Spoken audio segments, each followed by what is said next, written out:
इस वीडियो में हम लोग बहुत जियोपॉलिटिकल एक एनालिसिस करेंगे। ये जियोपॉलिटिक्स जियोलॉजी रिलेटेड जो geopolitical scenario, of course geology भी इन्वॉल्व रहेगा, अर्थ साइंस इन्वॉल्व रहेगा, रिसोर्स जियोलॉजी इन्वॉल्व रहेगा, बट बहुत सारा इंपॉर्टेंट हिस्ट्री के साथ एक ब्लेंड देंगे, जिसमें मेजर कुछ क्वेश्चंस को हम लोग सॉल्व करेंगे, जो कि आज के सिनारियो में, पॉलिटिकल सिनारियो में बहुत ही कॉन्टेक्चुअली बहुत ही रिलीवेंट है। जैसे कि क्वेश्चन देखो, why Bengali people are so much politically aware. हम लोग देखते हैं ना, बंगाल में छोटा छोटा चीज में वायलेंस होता है, इलेक्शन के टाइम पे भी होता है। ये दो चीज से हो सकता है, इधर टोटली पॉलिटिकली ब्लाइंड और टोटली ज्यादा अवेयर, है ना।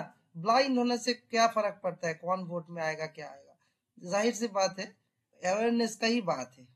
दूसरा है, what is the geopolitical history and future of Bengal, क्योंकि जो भी प्रॉब्लम है नेगेटिव एंगल से है, बंगाल का कुछ नहीं होने वाला है, ऐसा क्या सिचुएशन था, क्या हो गया, ये सब बोल के बड़ा बड़ा बात करने से कोई फायदा नहीं, क्योंकि कुछ ना कुछ कारण होगा, वो कारण को एनालिसिस करके फ्यूचर का क्या है वो जानना बहुत जरूरी है। And how geology, oil, gas, mineral and other natural resources play important role in geo political status of Bengal, why other states in India criticizes Bengal without logic, and why people forget maximum struggle and freedom movements as compared to other states in India। इधर में पूरा video देखने से आपको पता चलेगा कि इसमें कोई रिलीजियस सेंटीमेंट या फालतू चीज बकवास का जाएगा है ही नहीं। इधर ये टोटली फैक्ट बेस्ड है। एंड अदर स्टेट्स, कभी कभी बंगाल के बारे में फुल नॉलेज नहीं रखता है, तो कोई कोई जो नॉलेजेबल पर्सन है वो कभी ऐसा मिसलीडिंग, फैक्चुअली इनकरेक्ट बात नहीं करता है, बट इन जनरल परसेप्शन एक बन रहा है, वो परसेप्शन भी ठीक नहीं है। इसी के लिए कुछ लॉजिकली बात करेंगे, सब्सटेंशिएट करेंगे। जैसे कि आम आदमी तो छोड़ो, गवर्नमेंट ऑफ इंडिया का कुछ बहुत बहुत इंपॉर्टेंट डिपार्टमेंट्स है, कुछ डिपार्टमेंट का मैं नाम जरूरत नहीं है लेने का, जिसका डायरेक्टर लेवल का आदमी ऑन रिकॉर्ड बोला है कि on a joke, serious note में नहीं है, लेकिन बात तो वही बोल रहा है, कि अब बंगाली लोग थोड़ा डरपोक होता है, जोक सा पार्ट ऐसा बोल के आपको आपको बस सुधार लिया, मेकअप दे दिया, बट बोल तो दिया ना इन फ्रंट ऑफ एवरीबॉडी कि बंगाली लोग थोड़ा वो क्या डरपोक है। ऑन रिकॉर्ड कोरोना के टाइम पे अवेयरनेस को लोग डरपोक बोल रहा है, कितना स्टूपिड आदमी है, और वो भी रिटायर्ड डायरेक्टर है। कौन सा ऑर्गेनाइजेशन आपको पता ही होगा, क्योंकि सबसे इनफेमस बकवास डायरेक्टर कोई कोई कभी कभी आ जाता है, डायरेक्टर पोस्ट का ही तौहीन करता है, वो लायक ही नहीं है, नालायक लोग भी कभी कभी आता है। तो एनीवे बात है आदमी का, इंडिविजुअल स्पेसिफिक। तो ऐसा वो खुद सिन्हा लाला वो बहुत बड़ा तीर मार दिया, ऐसा भी नहीं, एक नंबर का चोर ही बोल सकते हो, स्मगलर बोल सकते हो, क्योंकि इंटेलेक्चुअल स्मगलिंग तो अब जानते हो आजकल, है ना, पोजीशन मिलने से कुछ भी कर लेगा, ऐसा भी होता है। तो एनीवे वो सब चीज में नरक का कीट के बारे में ज्यादा बात नहीं करेंगे, लेकिन जो फैक्चुअली करेक्ट थिंग है उसी के बारे में बात करेंगे।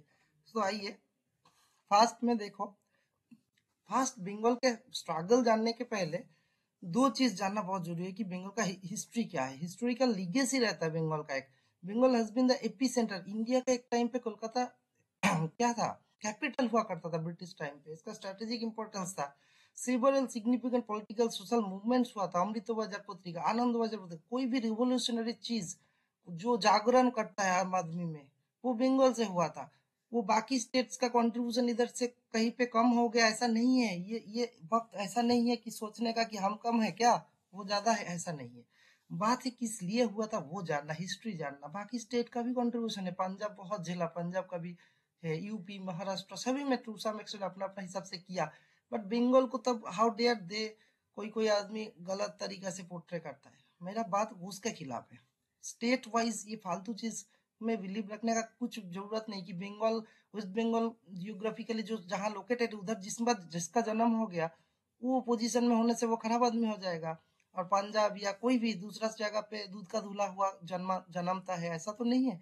तो लॉजिकल चीज समझना चाहिए कि कोई भी पोजीशन में, क्षेत्र में कहाँ जन्म हो गया वो खराब आदमी हो गया, ऐसा करके परसेप्शन इलॉजिकल होता है। सो देखो, movements like partition of Bengal 1905 में हुआ था, बंगो भंग बोलते हैं ना।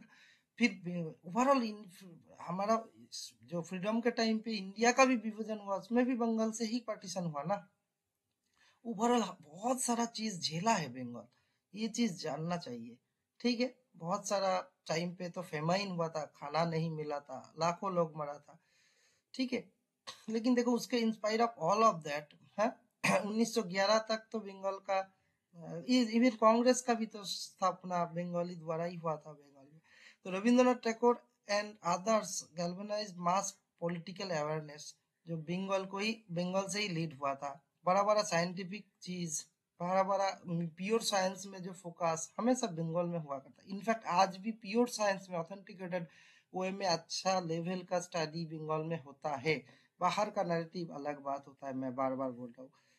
The state played a key role in Indian independence struggle, hosting revolutionary group like Onishirad Samiti, Jugantar and post independence उसका अलग कहानी है, उसके बारे में बाद में बात करेंगे, वो भी बहुत इंपॉर्टेंट है क्योंकि उसमें एक बैटल हुआ आइडियोलॉजिकल, जो कम्युनिज्म वर्सेस बाद में तृणमूल कांग्रेस लेड रीजनलिज्म जो आया था। एंड अनदर इम्पोर्टेंट चीज है, देखो इंटेलेक्चुअल ट्रेडिशन है, हाई लिटरेसी है, इसके बारे में बहुत सारा वीडियोस है, बहुत लोग जानता है, इसमें मैं ज्यादा सेम चीज को दोहराऊंगा नहीं। मैं ये बोल सकता हूँ ये वीडियो बहुत यूनिक होने वाला है। Moreover cultural value, Bengal's culture deeply values debate discussion and dissent way में करता है। और द इनफॉर्मल इंटेलेक्चुअल जो ये है, लोग बोलेगा टाइम का बर्बादी, वैसा नहीं है। वही चीज से बहुत बड़ा रिवोल्यूशन एक टाइम पे आया था, अभी एक चीज डाउनग्रेडेड हो रहा है लेकिन अगेन उठ के आएगा, उसका एक साइंटिफिक रीजन है, हर चीज साइक्लिक होता है। ठीक है, तो एनीवे, तो ओवरऑल बंगाल मतलब आज के बंगाल वेस्ट बंगाल पार्ट को बोल रहा है, मैं बांग्लादेश को तो अभी के लिए छोड़ ही दे रहा हूँ क्योंकि बांग्लादेश का पूरा जियो पोलिटिकल सिनेरियो अभी डिस्कशन का लायक नहीं है, वो अलग चीज है, उस बारे में मैं बात करके टाइम वेस्ट नहीं करूंगा, है ना। इसमें साइंस है ये टॉपिक में जो हम डिस्कस करने जा रहे हैं, तो इसीलिए फालतू चीज ज्यादा उल्टा सीधा जो डिस्ट्रक्टिव पॉलिटिक्स है उसमें मैं घुसूंगा नहीं। फर्स्ट ऑफ ऑल देखो 1947 में बंगाल का पार्टीशन हुआ था, पता है आपको? बंगो भंग, उसके लिए बहुत बड़ा आंदोलन हुआ था, उसी time east Bengal west Bengal हो गया था। This division caused economic cultural disruption but also partition Bengal as strategic border state for India. उसी को फाइनली क्या हुआ, उसके बाद में पहले से ही बंगाल टारगेट में था क्योंकि ब्रिटिश का मेन कॉलोनियल एरा के टाइम पे बंगाल हब हुआ करता था ना, अच्छा अच्छा पोर्ट था हल्दिया में, बंगाल का अच्छा फर्टाइल लैंड था। तो Bengal's position is critical, it acts as a gateway to the north east of India, it shares international border with Bangladesh, Nepal, Bhutan. The Bay of Bengal provides access to maritime trade and naval strategies. अभी समझ में आ रहा है ना, इतना सारा critical strategic importance है, लेकिन फिर भी बंगाल पीछे जा रहा है, इसमें कोई दो राय है नहीं। लेकिन ये पीछे एक बड़ा सा, कभी कभी बड़ा बैटल में जीतने के लिए रिट्रीट करना पड़ता है, पीछे जाके रेडी होना पड़ता है, बड़ा सा स्प्रिंग जैसा। आप जब दूर जाने का विजन रखोगे ना, आपको स्प्रिंग को पीछे खींचना है, फिर जोर से छोड़ने से क्या होगा, बहुत रिवर्स बैक करेगा, रिबाउंड बैक, तब जोर से आएगा।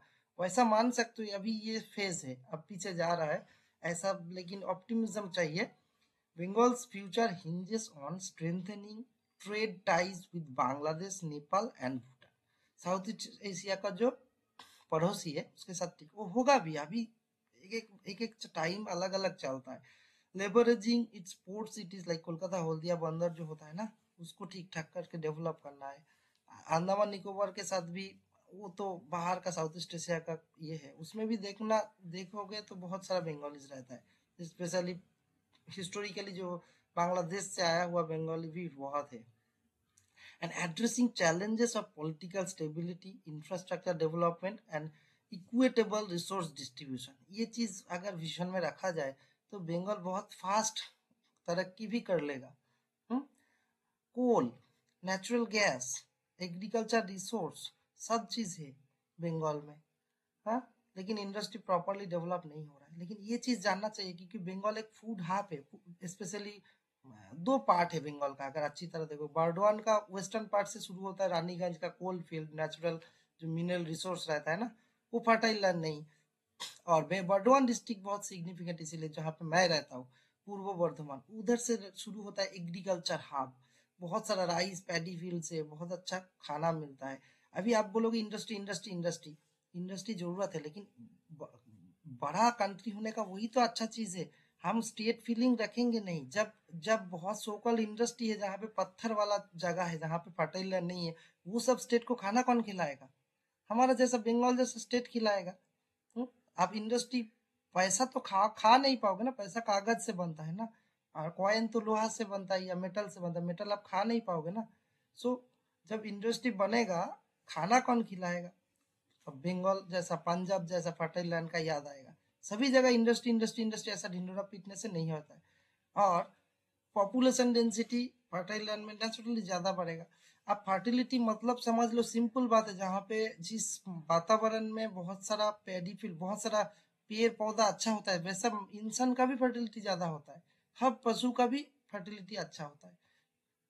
समझ गया? ब्रीडिंग का पॉसिबिलिटी हर प्राणी के लिए, ओवरऑल ऑल एनिमल्स के लिए और ट्रीज के लिए, सभी के लिए सेम है, ऑल लाइफ फॉर्म्स के लिए।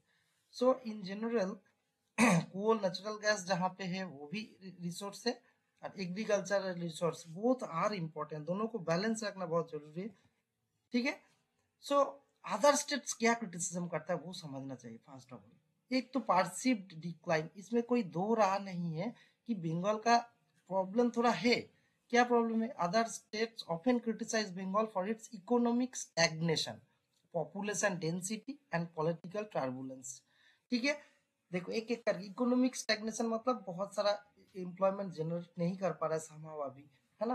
गवर्नमेंट जॉब तो होना बहुत थोड़ा कम हो गया, पॉपुलेशन बढ़ते जा रहा है, स्पेशली ईस्ट बंगाल से, बांग्लादेश से बहुत सारा माइग्रेंट, या फिर कोई मुस्लिम हिंदू वाला बात में मैं घुसूंगा नहीं है। एंड पॉलिटिकल टर्बुलेंस, मैं डरता नहीं ही मुस्लिम हिंदू में, बट उसमें लॉजिक में वो अलग एक डिबेट का बात है, उसके लिए अलग वीडियो चाहिए, इसीलिए ठीक है, मैं अनबायस्ड बात करता हूँ। एंड जो पॉपुलेशन डेंसिटी, उसके लिए एक प्रॉब्लम हो रहा है, फर्टाइल लैंड है बोल रहा हूँ ना अभी। बट इसके साथ साथ, क्रिटिसाइज करने के साथ साथ, आपको दोनों चीज याद रखना चाहिए कि massive historical impact of the partition which disturbed industry and economy, the transition from manufacturing hub to a service and agricultural economy requiring systematic adjustment। Cultural misunderstanding भी बहुत बड़ा एक इम्पोर्टेंट एस्पेक्ट है, जैसे कि Bengalis emphasize on intellectual pursuit and cultural expression, and जिसको बाकी लोग मिस इंटरप्रेट करता है अदर स्टेट्स की different priorities leading to misplaced criticism. क्योंकि वो लोग सोचते हैं ये प्रायोरिटी नहीं होना चाहिए कल्चरल, ये इसको, ये सबको बंगाली लोग बहुत सारा अच्छा अच्छा क्लासिकल डांसिंग सिंगिंग इसका शौकीन होता है, एंड ये टैलेंट को लोग कभी कभी नजरअंदाज करते हैं, ये जरूरत नहीं, पहले तो पेट भर के खाना चाहिए। लोग भूल जाता है कि ये भी इनडायरेक्टली आपको खाना ही देगा। Art is the biggest science. आप कुछ भी चीज डेवलप करोगे, बंगाल सबसे बड़ा बड़ा साइंटिस्ट को जन्म क्यों दिया था? इतना अच्छा रविंद्रनाथ टैगोर तब तो बेकार था, इतना अच्छा कविता लिखता है, इतना ये सबसे पेट तो भरेगा नहीं। तो नोबेल प्राइज पर मिला है तब इंडिया का ही तो प्राउड फील हुआ ना। बंगाली कोई नहीं बोलेगा, इंडियन बोलेगा। हम लोग बहुत स्वार्थी है एक्चुअली, हम लोग मतलब ओवरऑल इंडियन ही है। तो वो चीज बहुत समझना चाहिए, जब बात करोगे सिक्के का दोनों साइड, ऑल एस्पेक्ट्स देखना चाहिए।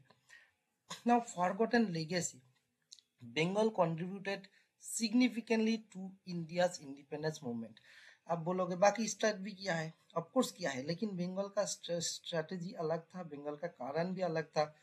आप बोलोगे झांसी का रानी लक्ष्मीबाई है, आप बोलोगे मंगल पांडे, सभी का कारण था, लेकिन इंडिपेंडेंस के लिए वो सब नहीं था, मैं तो नहीं मानता। फर्स्ट ऑफ ऑल झांसी की रानी, आप रानी पहले ही बोल दिया ना, तो उसका राजतंत्र में वो राजा के हिसाब से आराम से था, तो टैक्सेशन में उसको अपना स्वार्थ में ठीक नहीं लगा, तब जो युद्ध किया, देश देश के लिए नहीं किया था, है ना।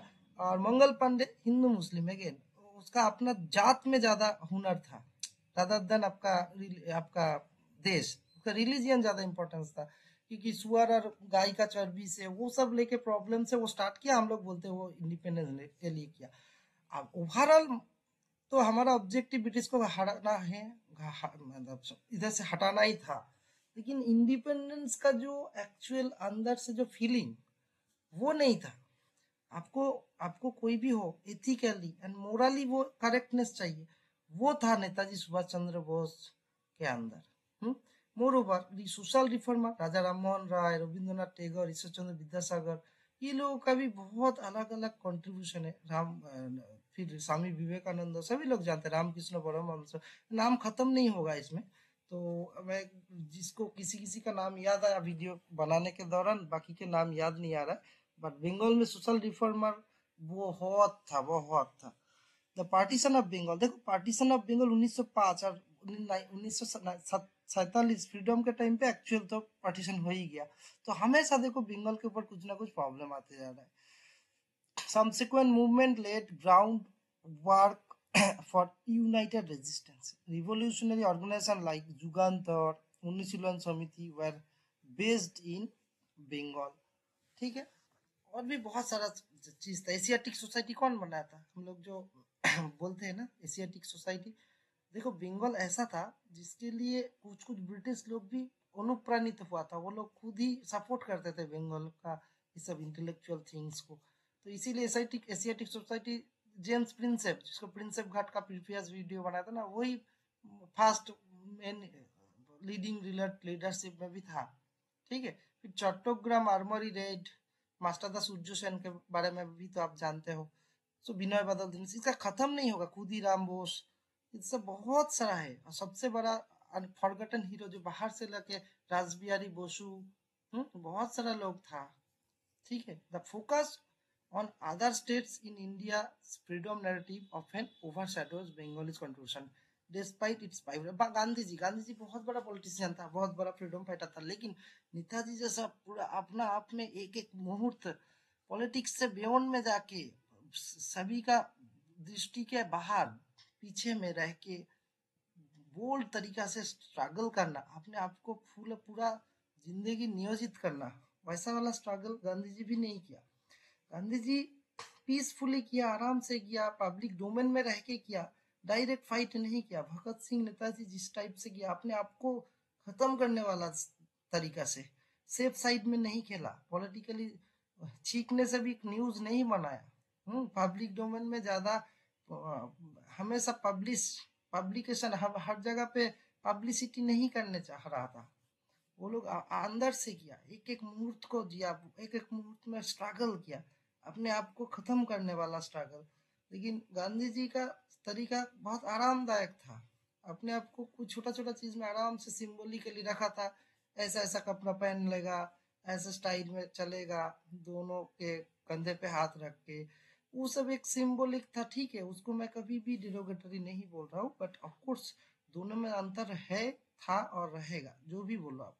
ठीक है, नाउ कॉलोनियल एक्सप्लॉयटेशन का हिस्ट्री जानने से तो आपको दिमाग खत्म हो जाएगा। बाकी कोई भी स्टेट इतना झेला नहीं। पलासी की बैटल से लेके डी इंडस्ट्रियलाइजेशन 1770 में भी 10 मिलियन लोग मरा था फेमाइन में। ठीक है, वो तो भूल जाओ। उसके बाद 1947 में भी एक 43 में भी एक फेमाइन आया था, ग्रेट बंगाल फेमाइन, जिसमें अब 3 से 4 मिलियन पीपल तो मर ही गया था स्टारवेशन डिजीज में। और उसमें से ये विंस्टन चर्चिल, एक्चुअल बीस्ट इसी को बोलना चाहिए जो कि इंडियन को बीस्ट बोलता था। देखो इसका कुछ इनफेमस गंदा कमेंट था, I hate Indians, they are a beastly people with a beastly religion. खुद एक बिस्ट जैसा दिखने में लग रहा है, ऐसा मैं बोलना नहीं चाहिए, बट ऐसा हमको बोलने से तो, बिना कारण से बोलने से तो बोलेंगे कुत्ता जैसा हमारा कंट्री में आया, हमारा चीज लेने आया और हमको बिस्ट बोल रहा है बास्टर्ड। हमारे बोला था हमारा कंट्री में क्यों आया था वो लोग? The famine was their own fault for breeding like rabbits. बोल रहा है हमारा जो 43 में फेमिन हुआ था, खाना नहीं मिला, जो कि ये कुत्ता लोग अपना सोल्जर के लिए बचा के रखा, बोल रहा है हमारे लिए हुआ। तो कुत्ता फुत्ता ये सब टर्म बोल रहा हूँ मैं, बहुत खराब लग रहा है बोलने में, लेकिन मुझे सो कॉल आप जैसा अच्छा बनना भी नहीं है, तो इसीलिए मैं ऑनेस्टली सीधे बोल रहा हूँ। और वही ब्रिटिश कॉलोनियल कुछ कुछ कुछ चमचा था जिन लोगों का ये चीज को चर्चिल चर्चिल करते रहता है। नाउ 1905 में जो ब्रिटिश पार्टीशन कर दिया था बंगाल को, लॉर्ड कर्जन किया था, जिसके लिए अगेन एक आंदोलन शुरू हुआ, बंगो भंगो आंदोलन 1911 में भी, है ना, कम्युनल टेंशन हुआ, बहुत सारा चीज से बंगाल झुलस रहा था। फिर 1947 में फाइनल पार्टीशन हुआ, ये सब में भी मिलियंस ऑफ लोग इधर उधर हुआ, लाइफ लॉस हुआ बहुत। इस पार्टीशन में 1947 में पंजाब से भी उस पार्ट में भी हुआ जिसको पाकिस्तान बोलते हो, इधर बांग्लादेश बोलते हो, बेस्ड ऑन रिलीजन पार्ट। उसका पहले बंगाल 1905 से ही टर्मोइल में था ना, इसके बारे में तो बात हो गया। फिर रिफ्यूजी क्राइसिस, प्रेजेंट सिनेरियो में देखो, continuous waves of refugees from east Pakistan, Bangladesh 1947 से शुरू हुआ। फिर फाइनली लिबरेशन वार हुआ 1971 में, जिसको बांग्लादेश वार बोलते हो, तभी जाके बांग्लादेश एटलीस्ट बना। फिर लेकिन आज का सिनेरियो आपको पता ही है, बांग्लादेश का हालत, और हमारा वेस्ट बंगाल उससे तो ऑफकोर्स कुछ ना कुछ प्रभावित होगा। फिर फर्दर कुछ कुछ नेचुरल डिजास्टर्स बंगाल झेल चुका है, different flood, cyclone, river erosion बहुत बार होता है, आपको तो पता होगा। रिसेंट से लेके लास्ट 10 साल में भी देखोगे तो ऐसा, 10 साल तो छोड़ो, लास्ट 50 साल में कितना हुआ होगा आप देखो ना। सभी को जो भी अवेयर है इस सबको जानता है नेचुरल कैलामिटी कितना होता है, साइक्लोन बंगाल में काल वैसाखी बोलते हैं ना। पोस्ट इंडिपेंडेंस इकोनॉमिक डिक्लाइन इसमें कोई दौरा है नहीं कि partition disturbed trade and industries leading to economic stagnation and political instability भी है। नक्सलाइट मूवमेंट हुआ था जो कि ग्रोथ को हैम्पर किया, लेकिन बंगाल हमेशा सोशल रिफॉर्म का एक मेन एपिसेंटर रहता है। तो अभी भी जो पार्ट चल रहा है ना, वो भी लॉन्गर टर्म का एक बड़ा सा अच्छा रिवोल्यूशन का ही छोटा एपिसेंटर है। अब बाद में देखना, बंगाल जो थिंक कर रहा है ना, वो बाकी इंडिया कल थिंक करेगा। इसमें दादा भाई नौरोजी का एक बहुत फेमस कोट है, what Bengal thinks today India will think tomorrow. So आज का बंगाल का थिंकिंग को आप जितना गलत तरीके से पोर्ट्रे करो, आप देखना विजन बंगाल में है, अभी भी है। वो टुमारो का बेटर फ्यूचर के लिए लड़ रहा है। एंड आप अभी का सो कॉल आपका जो टैक्सेशन सिस्टम आया, आप लोग बहुत खुश है तो खुश रहो, मुबारक हो, लेकिन आपको पता ही है फ्यूचर में क्या प्रॉब्लम होने वाला है। सो एनीवे, ओवरऑल आप मुबारक हो आपको, अगर ठीक ठाक लग रहा है तो सभी को गुड। बट गुड मतलब ये नहीं कि आपको बेटर सोचना नहीं है। एंड एजिटेटर नहीं है बंगाली कभी भी। बंगाल हमेशा पॉजिटिव पॉजिटिव थिंकर्स रहा है। बंगाल का जो प्रोडक्शन है, जो भी अच्छा चीज है, आप लोग ही झेले हो, सभी लोग खुशी से लिए हो। जो आचार्य जगदीश चंद्र का जो जो महान आविष्कार, जो भी चीज, उसका फसल, उसका जो फल पूरा दुनिया लिया है। रविंद्रनाथ टैगोर इंडियन के हिसाब से ही जाना जाता है, not a Bengali always. Amartya Sen, जो भी इकोनॉमिक्स में भी जितना जितना नोबेल लॉरियट्स है, मैक्सिमम देखो, केमिस्ट्री में भी है, सब सब्जेक्ट में ब्रॉडली तो है, थोड़ा बहुत केमिस्ट्री में है थोड़ा बहुत। एनीवे, तो ये चीज हमेशा याद रखना चाहिए कि अल्टीमेटली देखो टोटल देश का बात है। सो इसीलिए बेकार में रीजनल फीलिंग्स आना ही नहीं चाहिए। जो चीज बोला, जो इंडस्ट्री इंडस्ट्री जहाँ पे अच्छा है वो इंडस्ट्रियल सप्लाई देगा, और इंडस्ट्री में जहाँ पे खाना नहीं मिलेगा तब फूड सप्लाई कौन देगा, जो एग्रीकल्चरल हब है। सो टोटल कंट्री फीलिंग इसीलिए रखना चाहिए, हर जगह पे हर चीज नहीं होगा, तभी तो बेटा जियोग्राफी चाहिए कोई भी अच्छा सक्सेसफुल कंट्री का, है ना। तो फाइनली क्या बोल सकता हूँ कि Bengal's unique blend of political awareness, geographical significance and historical struggles positions it as a region of immense importance. While external criticism often ignores the complexities of Bengal's challenges, the state's resilience, intellectual depth, and cultural richness continue to influence its trajectory. Addressing economic political hurdles will be key to harnessing Bengal's full potential in India's future development. ये तो पता ही चल गया कि बंगाल बहुत अच्छा debate में participate करता है। बंगाल कोई भी चीज में इजीली कंक्लूजन में नहीं आता है। आप क्रिटिसिज्म करते हो उसको भी बहुत पॉजिटिवली लेता है। बंगाल का सब चीज अच्छा रहता है। सो देयरफॉर ये सब परसेप्शन इमीडिएट बंद होना चाहिए, आपको समझना चाहिए क्या चीज है, क्या उसका जैसा डीप पेन आपको रहेगा तब आपको पता चलेगा। एनीवे, अगर इसमें आपको संतुष्ट हुआ, आप समझ गया तो well and good, I am over. Thank you.